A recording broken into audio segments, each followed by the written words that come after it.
નમસ્કાર.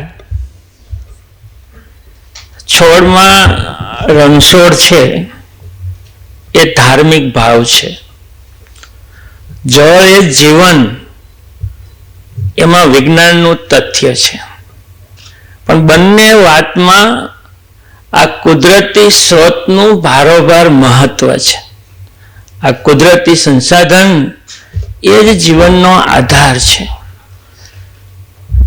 પ્રગતિશીલ જીવન જીવવા માટે લાગણીશીલ બનવું પડે અને કુદરતના સાનિધ્યમાં જીવવું પડે. બસ સારા જીવન માટે, આવા સારા જીવન માટે દિશા, સમજણ અને વિચાર આપવા માટે આપણે શ્રી સૌરાષ્ટ્ર પટેલ સેવા સમાજ સુરત હેલ્થ, વેલ્થ અને હેપીનેસને કેન્દ્રમાં રાખી આપણે દર ગુરુવારે વિચારનું વાવેતર કરીએ છીએ. આજે 114મો થર્સડે થોટ છે. 112મા થર્સડે થોટમાં હાર્દિકભાઈ અને ડોક્ટર ભાવેશભાઈએ ચિંતા વિશે ઘણું ચિંતન કર્યું હતું અને ગયા 113મા થર્સડે થોટમાં પરેશભાઈએ અને પિયુષભાઈએ લાગણીનું વાવેતર પણ કર્યું હતું. પણ આજે આ પર્યાવરણ દિવસ છે અને પર્યાવરણ વિશે જાણવા માટે અને આખું પર્યાવરણ માનવ જીવનને શું અસર કરે છે, કારણ કે આપણે પણ પ્રકૃતિનો એક અંશ છીએ અને આજુબાજુ પ્રકૃતિની સાથે જોડાયેલા છીએ, ત્યારે ખૂબ સારું જીવવા માટે આ પર્યાવરણને સમજવું ખૂબ જરૂરી છે. અને એટલે જ આજે જે એક અધિકારી તરીકે એક મામલતદારની સીધી ભરતીથી શરૂઆત કરી અને કલેક્ટરના પદ સુધી પહોંચ્યા, પણ પ્રકૃતિ સાથે જોડાયેલા રહ્યા. વિચાર તો કરો, એની વાતોને તો સાંભળી, પણ એના લગ્ન થયા અને દીકરીનો જન્મ થયો. એ દીકરીનું નામ એને પૃથ્વી રાખ્યું ને, એમાં જ ભારોભાર પ્રકૃતિ સમાયેલી છે. એવા ડોક્ટર R.J. પટેલ સાહેબ, ભાદરણ ને કેવું ગામ? ભદેલી. મોરારજી દેસાઈનો જે જન્મસ્થળ છે એ ભદેલી ગામમાં એ જન્મ્યા અને આખી જિંદગી બસ વૃક્ષ નારાયણની જ એણે વાતો કરી છે. અહીંયા સુરતમાં જે ગ્રીન સુરતનું 15-20 વર્ષ પહેલા બહુ લેબલ લાગતું, ગ્રીન સુરત, એ લેબલ જેણે લગાડ્યું હતું ને, લોકોને ખૂબ વૃક્ષો વાવવા માટે પ્રેરણા આપી તેને કામ કર્યું હતું. એવા R.J. પટેલ સાહેબને આજે જોરદાર તાળીથી વધાવીએ.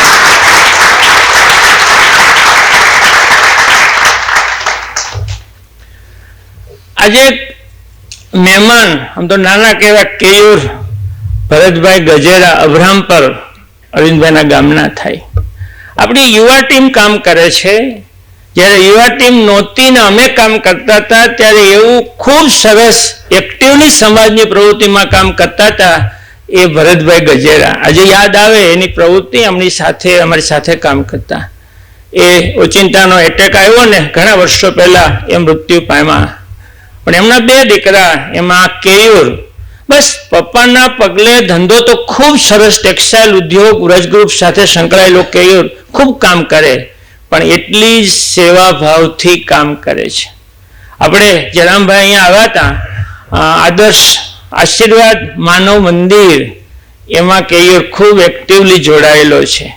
એટલું જ એના મમ્મી વાત કરતા હતા કે એના પપ્પા દર વર્ષે મથુરામાં જતા અને ત્યાં ભોજનનું કામ લોકોને જમાડતા. એ ભરતભાઈ નથી, પણ કેયુર દર વર્ષે મથુરા જઈને ઘણો સમય રોકાઈને એ બધાને જમાડવાનું કામ કરે. એવો આ કેયુર છે. આજે કેયુર અને ભાવનાબેન એના મમ્મી છે, આપણી હોસ્ટેલ પ્રોજેક્ટમાં 1 રૂમના દાતા પણ બન્યા છે. કેયુર, તને, તારા પપ્પાને પણ આજે યાદ કરીએ છીએ, તમને ખૂબ ખૂબ અભિનંદન આપીએ છીએ. અહીંયા પ્રગતિશીલ ખેડૂતની વાત થઈ, બરાબર સાંભળજો. R.J. પટેલ સાહેબ, હું એવું માનું છું, જો ખેડૂત ધારે, કારણ કે જ્યાં શહેર નથી ને ત્યાં ગામડું છે અને ગામડું છે ત્યાં જમીન છે અને ખેતી છે. જો ખેડૂત ધારે ને તો આખી પૃથ્વીને લીલી ચાદર ઓઢાડી શકે એમ છે, ધારે તો. અહીંયા ઉપસ્થિત છે પ્રવીણભાઈ વલ્લભભાઈ માંગુકિયા શોભાવડ ગામના. બસ કામરેજના ગલા ગામ પાસે 300 વીઘા જમીન છે અને 300 વીઘા જમીનમાં 1 લાખ કેસર કેરીના આંબા વાવ્યા છે. મને તો પ્રવીણભાઈ ખાલી વિચાર એવો આવે કે 1 લાખ આંબા 100 રૂપિયાની કેરી આપે ને તો 1 કરોડ થાય, 1000 રૂપિયાની કેરી આપે ને 10 કરોડ થાય, 2000 રૂપિયાની એક કેરી આંબો થડ આપે ને તો કેરી આપે ને તો 20 કરોડ રૂપિયા થાય. આને પ્રગતિશીલ ખેડૂત કહેવાય. અહીંયા પ્રવીણભાઈ ને રેખાબેન ઉપસ્થિત છે. માત્ર આંબા વાવ્યા એમ ને, એક તો ફોરેન પદ્ધતિથી 3 લાખ આંબા વાવ્યા. એમાં વીજળીનો ઉપયોગ કરતા નથી. એણે એક મોટું તળાવ કર્યું છે, 4 કરોડ લીટર પાણી હમાય વરસાદથી પાણીથી ભરી દે છે અને સોલારથી પંપથી પાણી ખેંચીને ડીપ ઇરિગેશનથી 300 વીઘા જમીનમાં પાણી વાવે છે. કેટલા પ્રગતિશીલ. એણે બેંગ્લોરની એક કંપની પાસેથી એઆઈ આધારિત મોટો ટાવર ઉભો કર્યો છે. કોમ્પ્યુટર શું કરે, ખેડૂતે આ કરવાની જરૂર છે. એઆઈથી આખું ફોરકાસ્ટિંગ થાય. એને ખબર પડે કે આ છેલ્લા આવનારા 14 દિવસમાં પવન કઈ દિશામાંથી આવશે, એ પવનમાં કેટલું ભેજ હશે, વરસાદ ક્યારે આવશે, વાવાઝોડું ક્યારે આવશે, પવન આવશે તો કેટલી ગતિમાં આવશે, મારી જમીનમાં કેટલો ભેજ છે, કેટલા ફૂટ ભેજ છે, એ બધું ફોરકાસ્ટિંગને આધારે એ ખેતી કરે છે અને કરોડો રૂપિયા એ કમાય છે. એ પ્રવીણભાઈ રેખાબેનને આજે જેટલી તાળીઓથી વધાવે આ શીખવાનું છે. આમાં પર્યાવરણનું જતન છે, વીજળી નથી વાપરતા એ મોટો મુદ્દો છે, એક પણ ટીપું ખાતરનું નથી નાખતા એ બહુ મોટી વાત છે. આવી ખેતી કરે છે. પણ આનંદ તો એટલે થાય કે આ બેંક શરૂ કરી ત્યારે 1000 એકાઉન્ટ ખોલ્યા હતા. એમાંનું પ્રવીણભાઈનું એકાઉન્ટ ત્યારે રત્ન કલાકાર હીરા ઘસતા હતા 15-20 વર્ષ પહેલા. પણ એના ફાધર ખેતી કરતા હતા એટલે 150 વીઘા ખેતી વારસામાં આવી. પછી એને હીરા છોડી દીધા અને ખેતી કરવા માંડ્યા. એની 300 વીઘા ખેતી કરી અને આજે પ્રગતિશીલ ખેડૂત તરીકે એમને સન્માન પર ખૂબ આનંદ આવે છે. એને એવોર્ડ મળ્યા છે અને ખરેખર એમાંથી ઘણા બધા શીખવા પણ આવે છે. એટલે પ્રવીણભાઈ, આજે વિશ્વ પર્યાવરણ દિવસે ખેતી કરવા માટેની તમારી વાત લોકો સુધી જશે ને તો આપણે કંઈક કર્યું ગણાશે. ખૂબ ખૂબ અભિનંદન.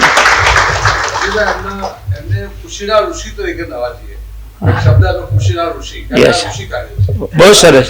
એને કૃષિના ઋષિ તરીકે આજે તમને સન્માનિત કરીએ. Thank you sir, thank you.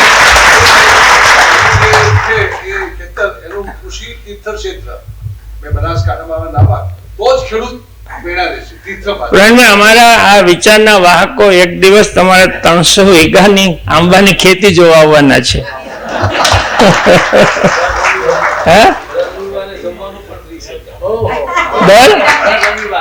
દર રવિવારે એટલા બધા લોકો ત્યાં આવે છે, કારણ કે મીડિયામાં આવ્યા પછી ખબર પડે તો એને જમણવાર શરૂ કરી દીધું છે. આ ખેડૂતને પાછા એટલે ખાલી ભૂખ્યા કોઈને જવા ન દે. અભિનંદન, અભિનંદન. અહીંયા જગદીશભાઈ ધામેલ અત્યારે જ આવ્યા ને આપણે સ્ટેજ પર બેસાડ્યા. અહીંયા તો હીરા ઘસતા એનું કામ કરતા હતા, ટેક્સટાઇલમાં હશે, પણ એના ફાધર મધર ત્યાં, એટલે કે મારે ત્યાં જવું પડશે, ભલે મારો ધંધો છોડી દઉં, હું ત્યાં સારી ખેતી કરીશ. અને એટલે એના ગામ જઈને ફાધર મધરની સેવા તો કરે છે, પણ ત્યાં આંબા એક વર્ષમાં લગભગ 2500 આંબા વાવ્યા અને બધા મોટા મોટા ઝાડ અને આખું અભિયાન ઉપાડ્યું છે કે મારે નાની વાવડી ગામમાં મેક્સિમમ વૃક્ષો વાવવા છે. એમને પણ ખૂબ ખૂબ અભિનંદન. પણ પર્યાવરણની વાતો ખૂબ થાય, વૃક્ષોના રોપાય બહુ વિતરણ થાય, પણ કેટલા ઉછેરાતા હશે, મોટા થતા હશે, બહુ મોટો પ્રશ્ન છે. પણ એનું એક અભિયાન બસ એકાદ વર્ષ પહેલા શરૂ કર્યું. JK સ્ટાર, આપણા તો મોટા દાતા છે શૈલેષભાઈ નંદેશભાઈ, કિરણ મહિલા ભવનમાં મહિલા રોજગાર તાલીમ કેન્દ્ર જે થવાનો છે એના 2.5 કરોડ રૂપિયાના એ દાતા છે. બેનો તમારે તાળીઓ પાડવી જોઈએ. પણ એ દાનની આજે તાળી નથી પાડવી. એને એટલા બધા વૃક્ષો વાવ્યા છે. માત્ર સુરત, ગુજરાત કે ગામડું સૌરાષ્ટ્ર નહીં, આખા ભારતમાં જ્યાં જ્યાં વાવી શકાય ત્યાં આખા વૃક્ષો વાવ્યા છે. 3 વર્ષ સુધી એ મોટા થાય અને ત્યાર પછી ઉપયોગના સારવાર ન કરવી પડે, 3 વર્ષના કરીને આપવા એવી આખી એજન્સીને કામ સોંપ્યું છે. 1 લાખ વૃક્ષો વાવવાનો એનો સંકલ્પ હતો. 70,000 વૃક્ષો વવાઈ ગયા છે. આ વર્ષના અંત સુધીમાં 1 લાખ પૂરા થશે.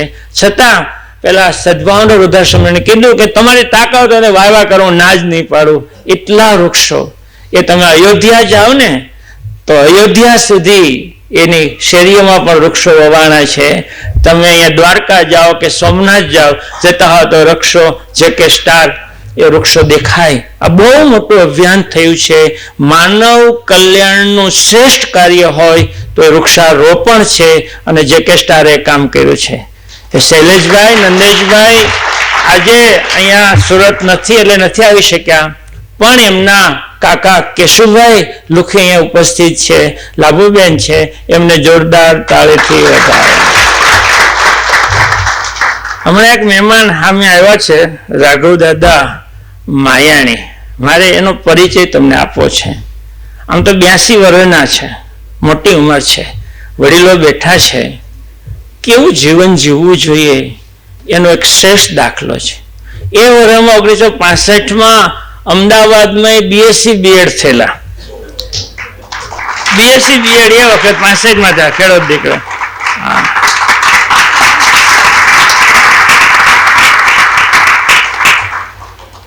અત્યારે એના દીકરાને જમાઈ દાદાને એટલા બધા હાચવે છે, એટલા બધા હાચવે છે, રેઢા મૂકતા જ નથી. ગમે ત્યાં જવું હોય તો સાથે દાદાને હાચવવા પડે એમ છે. હું કરવા એ પછી તમને કહું.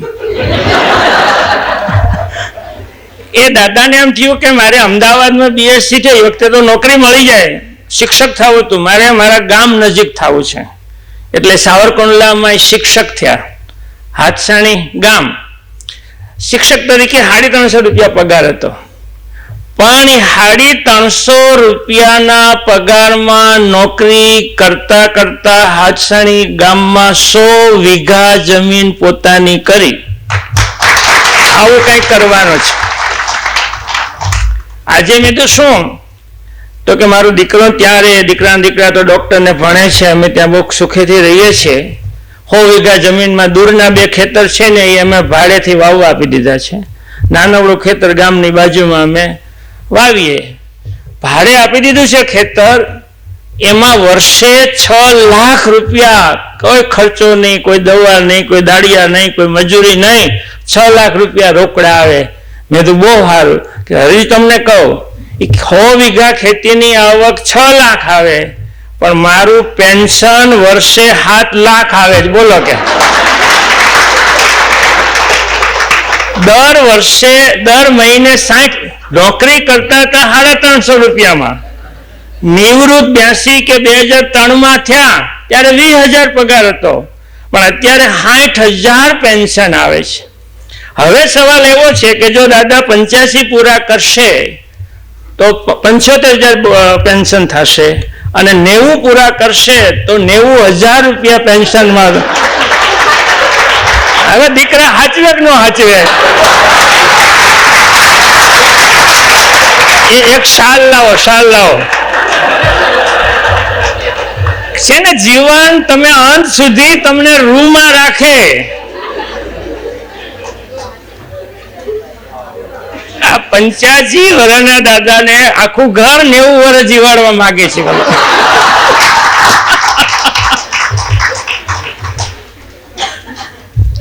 એ માયાણી પરિવારને ગામડામાં ભેગો કર્યો, ત્યાં માતાજીનું મંદિર કર્યું, વાડી કરી, ગામડે રહેતા ઉઠાડી દો સૌજીભાઈ અને આજે પટેલ સાહેબ તમે આવો. અહીંયા સુરતમાં માયાણી પરિવારને ભેગો દાદાએ કર્યો અને હવે છેલ્લી વાત કરી દઉં, દર વર્ષે હોસ્ટેલે આવે અને 11,000 રૂપિયાનો ચેક એ આપે છે ને જીવે ત્યાં સુધી આપવાનો, 100 વર્ષ જીવવા જોઈએ.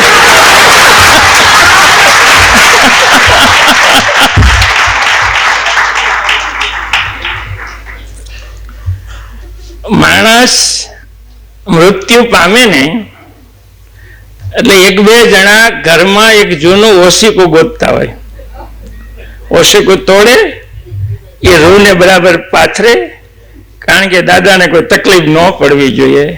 મર્યા પછી ઓશિકાની જરૂર નથી, જીવો તમે એવું ને જીવતા હોય તે રૂમાં હાચવે તમને.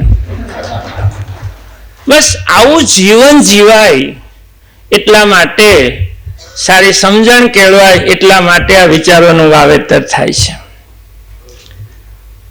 આ કઈ ઋતુ હાલે છે? ચોમાસું છે કે ઉનાળો છે? ઉનાળો હતો એમાં ચોમાસું આવી ગયું. સારું કેવું પરિવર્તન આવ્યું છે. ઉનાળામાં ચોમાસું આવે, શિયાળો ટૂંકો થતો જાય, ઠંડી ઓછી થતી જાય, અને ચોમાસા તો ઓલા પાનામાં જેમ હોય ને, પાનું એ ગમીને પડે એમ ચોમાસું ગમે ત્યારે આવે. આ ઋતુ ચક્ર આખું બદલાઈ ગયું છે. જો હમણાં જ પૂર્વના રાજ્યમાં બહુ વરસાદ પડ્યો ને આપણા સૈનિકો પણ એમાં શહીદ થયા. એક બાજુ વરસાદ હોય, એક બાજુ તડકો હોય. આ ઋતુની ભયંકર વિષમતા ઊભી થઈ છે. આવું કેમ થયું? અને આવા અસંખ્ય પ્રશ્નો થાય કે આ ઋતુઓ કેમ થતી હશે. મેં તો કાલ મનુભાઈને પૂછ્યું, મેં તો પવન કેમ આવે? ક્યારેક આમથી આવે, ક્યારેક આ બાજુથી આવે. તો પવન ઊભું થવાનું કારણ શું? જો તમારે પર્યાવરણને સમજવું હોય તો આ પ્રશ્નોના જવાબો ખબર હોવી જોઈએ. ઋતુ કેમ બદલાય છે? વાવાઝોડા કેમ આવતા હશે? આ વરસાદ આવવાનું વિજ્ઞાન શું? ક્યારે વરસાદ આવે અને ક્યારે ન આવે? દરિયાનું પાણી ગરમ કેમ? અરે દરિયાનું સપાટી વધે છે કેમ? આવા અસંખ્ય પ્રશ્નો મનમાં થાય. તમે ક્યારે વરસતા વરસાદના પાણીને હાથમાં ઝીલીને ચાખ્યું છે?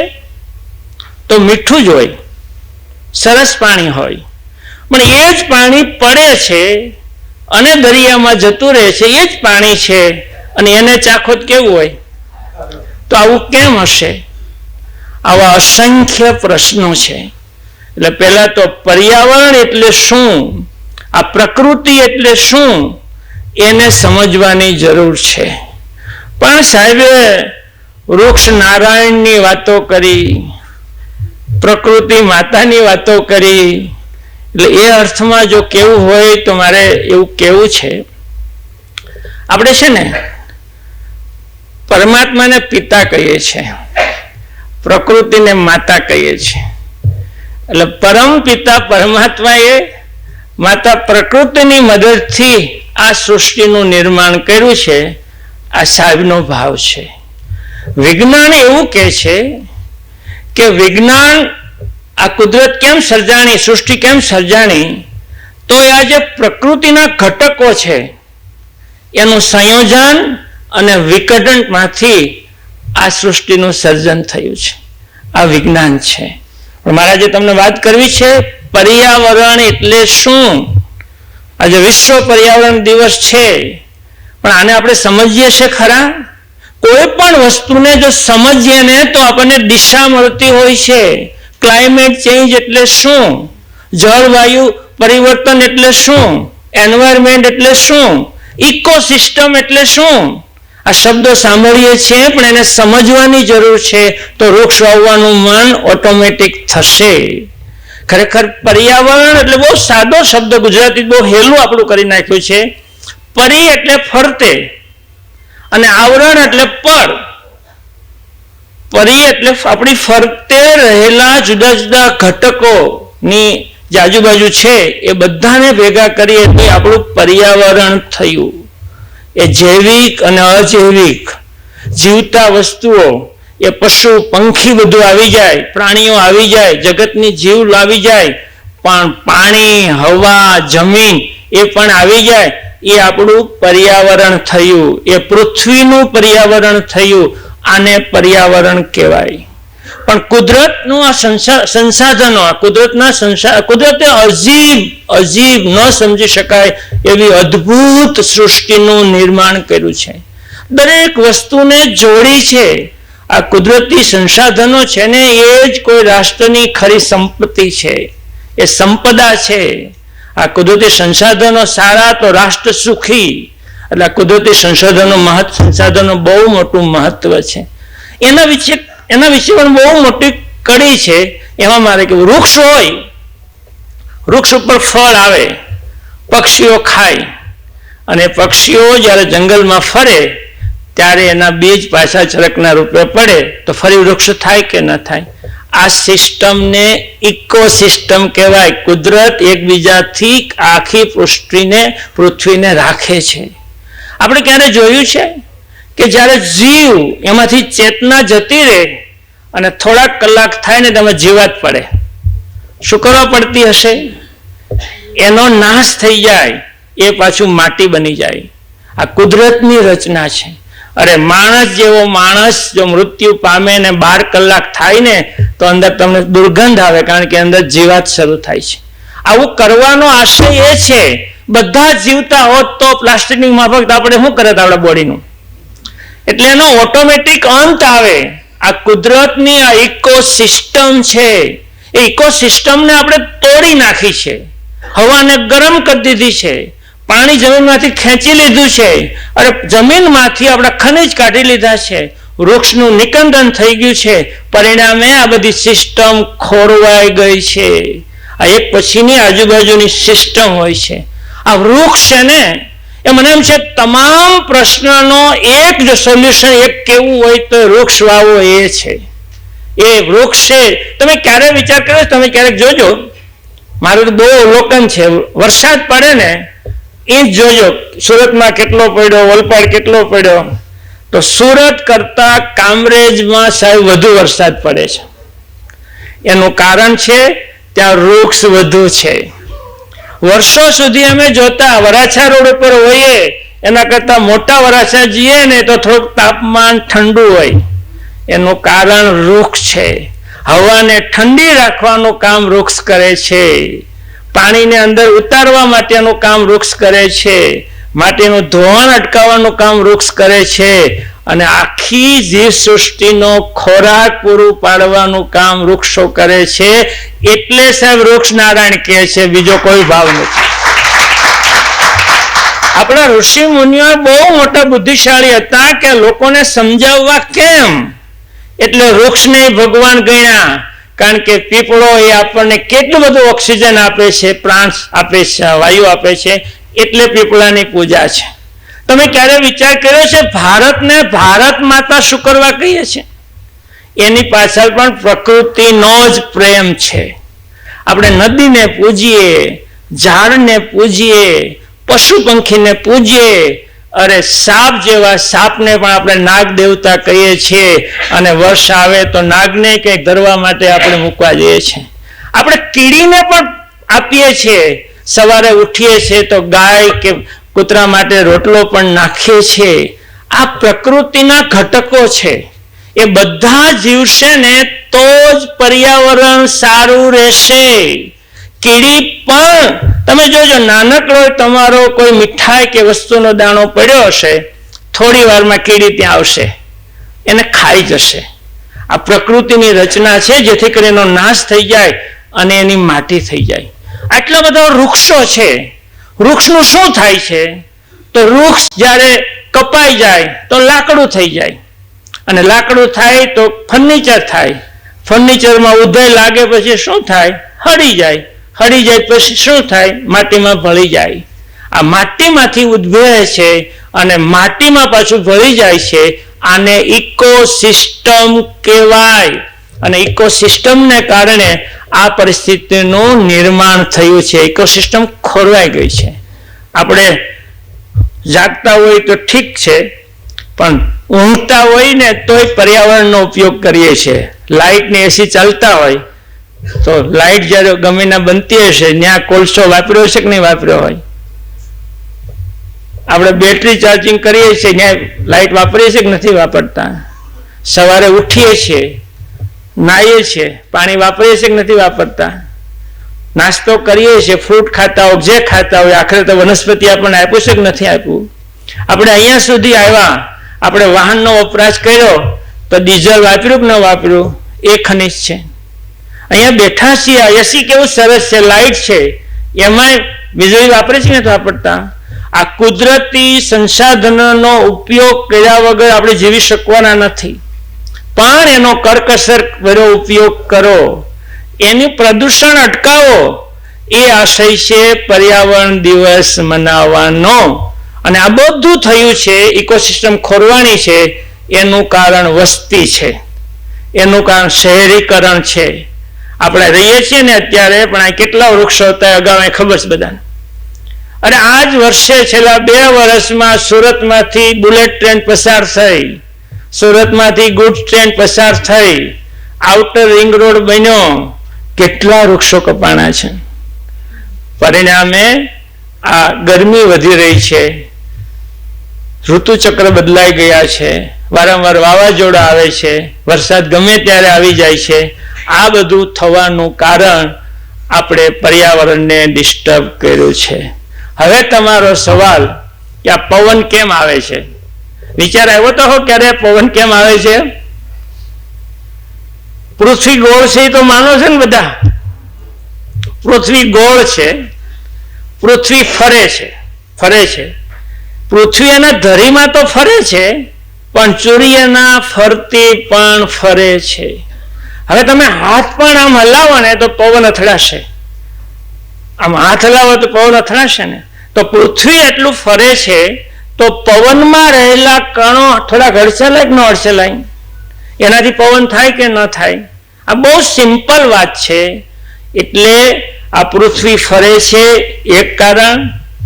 પૃથ્વીમાં ઉત્તર ધ્રુવ દક્ષિણ ધ્રુવ છે કે નહીં? અને ત્યાં બરફ છે કે નથી બરફ? અને વચ્ચે વિષુવવૃત્ત આવે તો ત્યાં ગરમી છે કે નથી ગરમી? યાદ રાખજો, જ્યારે ગરમ ને ઠંડા બે વસ્તુ ભેગી હોય અને અહીંયા કણ ગરમ થાય, ત્યાં કણ ઠંડા થાય. ગરમ કણ હંમેશા ઊંચે જાય અને ઠંડા કણ નીચે આવે, પવનનું સર્ક્યુલેશન શરૂ થાય. આ ઇકોલોજી છે, ઇકોસિસ્ટમ છે, એટલે પવન આવે છે. આપણે શિયાળો શું કરવા આવે? એ પૃથ્વીનું જે ફરવું, એની દિશા, હું તો સાયન્ટિસ્ટ નથી, પણ એ દિશા હિમાલય બાજુથી પવન શરૂ થાય છે એટલે ઠંડી આવે છે. અને ઉનાળામાં સૂર્ય બરાબર માથે આવે છે એટલે ગરમી પડે છે. અને ગરમી પડે છે એટલે આ સમુદ્રનું પાણી બાષ્પીભવન થઈને ઉપર જાય છે. પણ ખાલી બાષ્પીભવન થઈને વાદળું બંધાય એનાથી વરસાદ ન આવે. એને પવન જે આવે છે એ પવન વાદળાને ખસેડે છે અને જાય છે. પણ ખાલી ખસેડવાથી પણ વરસાદ ન આવે. એ વાદળામાં જે ભેજ હોય એને ઠંડો પાડવા માટે વૃક્ષો જોઈએ, પૃથ્વીનો પોતાનો ભેજ જોઈએ.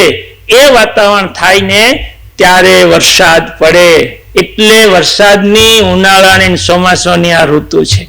આ સમજવાની જરૂર છે.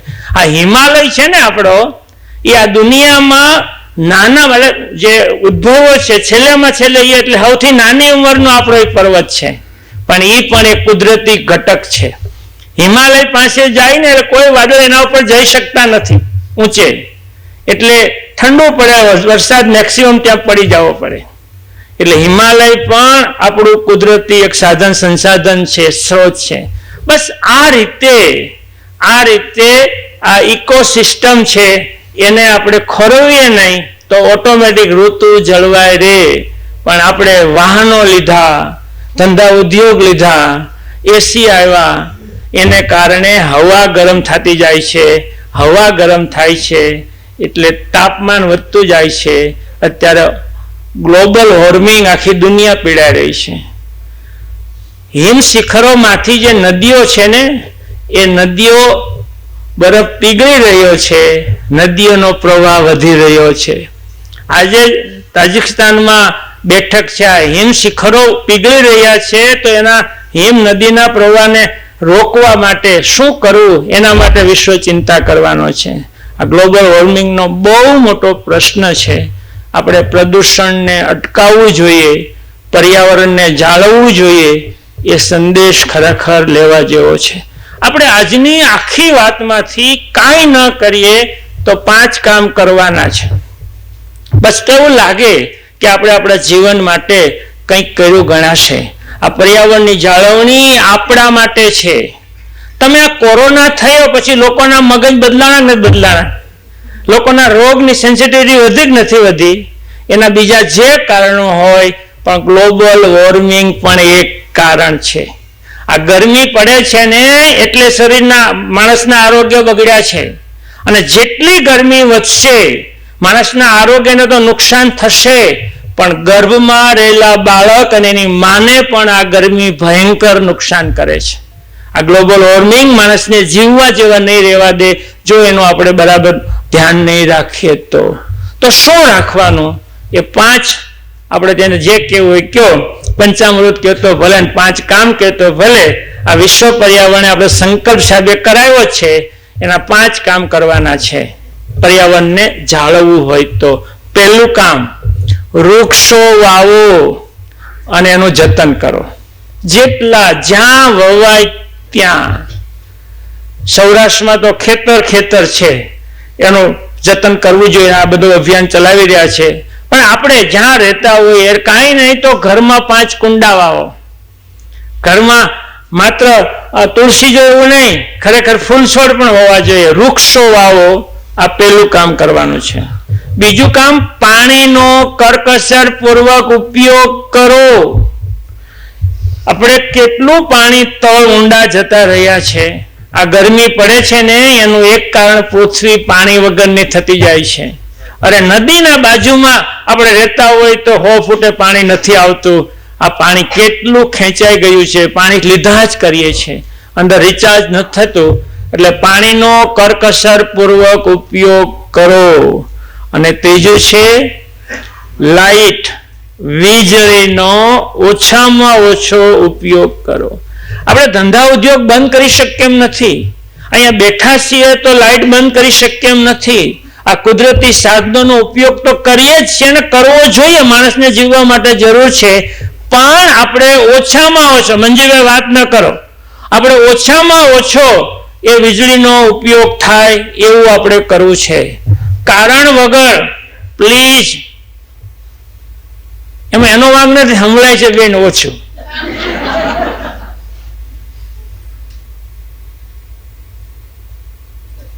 મંજીબેન ખબર નથી, એને કહો ને બાજુ. મનુભાઈ તમે કહો.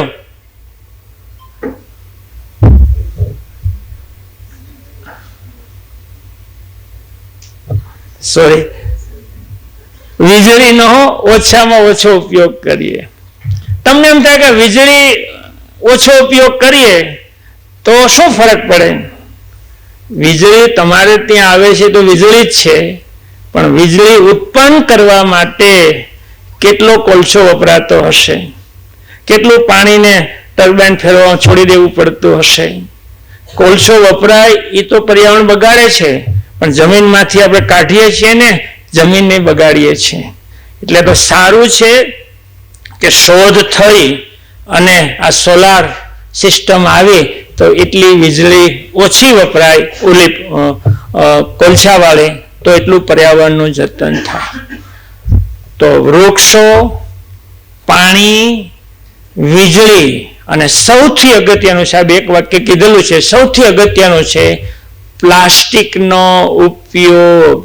પ્લાસ્ટિકનું પ્રદૂષણ અત્યારે ભયંકર નુકસાન કરી રહ્યું છે. પ્લાસ્ટિક, આપણે જો કુદરતી ઇકોસિસ્ટમ બનાવીને તો માણસ જેવો માણસ રાખ થઈ જાય. માણસ જેવો માણસ, આ તો આપણે હિન્દુ ધર્મમાં અગ્નિ સંસ્કાર કરીએ છીએ, બીજા ઘણા ધર્મોમાં તો જમીનમાં દફનાવવામાં આવે, એ માટી થઈ જાય.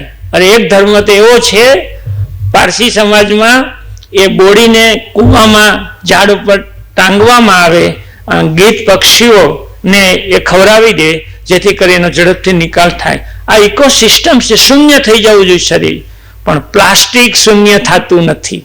બસ આ જ મોટી પીડા છે. પ્લાસ્ટિક શૂન્ય ક્યારે સડતું જ નથી. ગાયોના પેટમાંથી નીકળે છે, આપણા પેટમાં છે. ગાયોને ખાતા આવડે મોટું ખાઈ ગઈ, પણ પ્લાસ્ટિકના ઝીણા ઝીણા માઇક્રો એના કણ જે હવામાં ઉડતા હોય એ આ શ્વાસોશ્વાસમાં આવે છે, આપણા ભોજનમાં આવે છે, અને એને કારણે આપણા શરીરમાં પ્લાસ્ટિક પછી પચતું નથી, નીકળતું નથી, કેન્સર જેવા રોગો થાય છે, અસંખ્ય રોગો થાય છે. આ પ્લાસ્ટિક બહુ મોટું નુકસાન કરી રહ્યું છે. આપણે પણ શક્ય હોય ત્યાં સુધી પ્લાસ્ટિકનો ઉપયોગ ટાળવો જોઈએ. છોકરાઓ નાની બોટલ લઈને બહુ રમતા હોય, પીતા હોય, ખાતા હોય, ડર લાગે કે એક કણ પણ પેટમાં જતું રહ્યું તો એ પચવાનું નથી, કાં નીકળી જવું જોઈએ, નહીતર ભયંકર નુકસાન કરશે. એટલે પ્લાસ્ટિકના પ્રદૂષણને પણ અટકાવો, એ મોટું પ્રદૂષણ છે. અને છેલ્લે કુદરતી સંસાધનોને જેટલી કાળજીથી સચવાય એટલા સાચવો. હવાને ન પ્રદૂષિત કરો, ઝાડવાને હાચવો, અને પ્રાણી માત્રને પ્રેમ કરો, અને આખું પર્યાવરણનું સંતુલન જાળવો, તો સારામાં સારું જીવી શકાશે. આટલી વાત પછી આજના જે મુખ્ય આપણે 3-4 વિચારો આપીએ છીએ એ વિચારો આપીએ કે શું શીખ્યા. તો આજનો મુખ્ય વિચાર છે કુદરતી સંસાધનો. યાદ રાખજો, આ સૃષ્ટિનું સર્જન થયું છે ને, આ બધા જળ, વાયુ, પૃથ્વી બધાનું ભેગું થવાથી પૃથ્વીનું સર્જન થયું છે. અને એટલે પંચ મહાભૂતનું શરીર કહીએ છીએ ને, જેમ આપણું શરીર પંચમહાભૂતનું છે, એમ પ્રકૃતિ, કુદરતનો દરેક જીવ પંચમહાભૂતનો છે. અને પ્રકૃતિને કારણે જીવ ઉત્પન્ન થયેલા છે, અને એ જ આ સૃષ્ટિ છે. એટલે એમ કહી શકાય કે કુદરતી સંસાધનો જ સૃષ્ટિનો સર્જક છે. કુદરતી સંસાધનો એટલે સ્ત્રોત, સંપદા, અને જે પ્રકૃતિ, કુદરતી સંસાધનો જ સૃષ્ટિના સર્જક છે, અને તે જીવનનો આધાર છે, જીવ માત્રનો આધાર છે. બીજું કેવું હોય તો ઋતુ ચક્રનો મુખ્ય આધાર પર્યાવરણ છે. ખ્યાલ આવે, ઋતુ થાય છે તો પવન હશે તો થશે, ગરમી પડવી જોઈએ, ઠંડી પડવી જોઈએ, બધું હશે તો ઋતુઓ થશે. તો ઋતુ ચક્રનો આધાર પર્યાવરણ છે, તેનું જતન કરવું એ માનવ ધર્મ છે. યાદ રાખજો. જળવાયુ પરિવર્તન સંકટ છે. અત્યારે 2 શબ્દ ગમે ત્યારે સાંભળો, જળવાયુ એટલે સંકટનું મનમાં આવવું જોઈએ. આપણે કંઈક બોમ્બ પડ્યો થાય ને, શું થયું? આપણે શબ્દ સાંભળી લઈએ છીએ, પણ એનું શું? પાણીમાં અને વાયુમાં જે તફાવત આવ્યો છે એને કારણે આખી દુનિયા પીડા ભોગવી રહી છે. એટલે જળ વાયુ પરિવર્તનની સંકટ છે, તેની જાગૃતિ એ પ્રથમ ઉપાય છે. અને છેલ્લે પર્યાવરણને પ્રદૂષિત થતી અટકાવો. પર્યાવરણને પ્રદૂષિત થતું અટકાવો એ માનવ ધર્મ છે. બસ આટલી વાત મારે આજે તમને કરવી છે. Thank you very much. ખૂબ ખૂબ આભાર.